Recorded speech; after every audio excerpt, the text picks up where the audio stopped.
Yeah, I think. Listen, I know I've said this before. You can't dwell on it, but you have to learn from it. I think my biggest frustration was the lack of discipline on the night, especially when the game was exactly what we told the group it would be.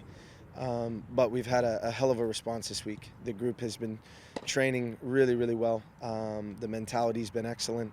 The work in the video room, the players have done a good job engaging and talking about where we need to be better as well. And so it's just making sure that we get back on track this weekend against RGV.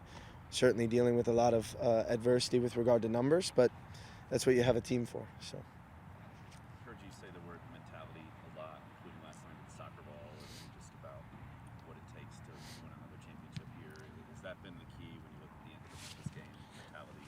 I think when I look at integration of new players, when I look at new moments that some players have never experienced before, for example, clinching the playoffs, right?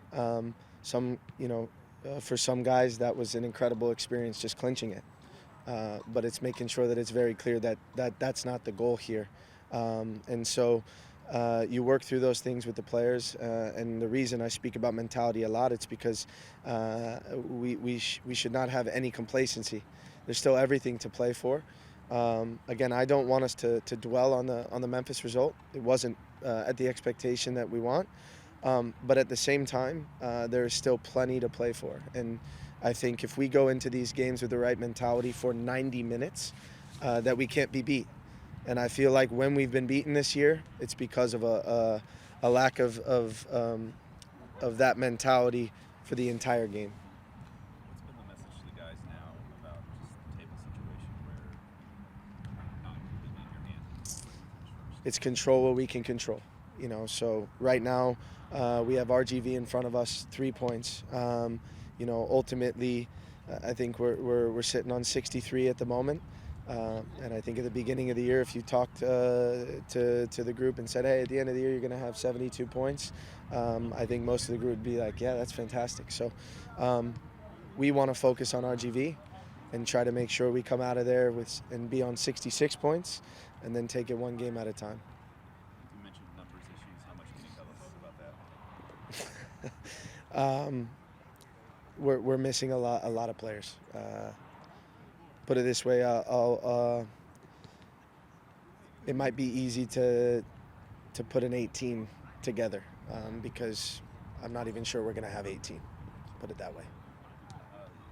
RGV, I'm not sure that's a team that LouCity has never played against before.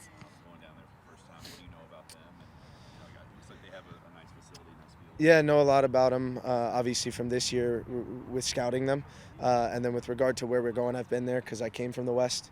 So it's a big stadium, a difficult place to get to. So travel becomes a little bit more difficult than usual. And it's a positive for us is it's a big field. It's not going away to Detroit on a really small field and bad turf. It's good grass and it's a good field. So there will be no excuses with regard to going there because it'll feel very similar to playing at Lynn Family with regard to the field and the big stadium. Their playing style, and obviously they're placing the table. They're seventh. I think they're desperate to hold on to that spot. What do you expect? Expect a difficult opponent on a really good run. They're extremely difficult to break down in the final third. Wilmer, I know Wilmer very well. Really good coach. Dangerous in transition, an area we need to manage, but it's going to be a difficult opponent for sure. They're on a good run, and as you said, they're fighting to continue to make sure they make the playoffs, and our hope is that we can, make it difficult for them this weekend.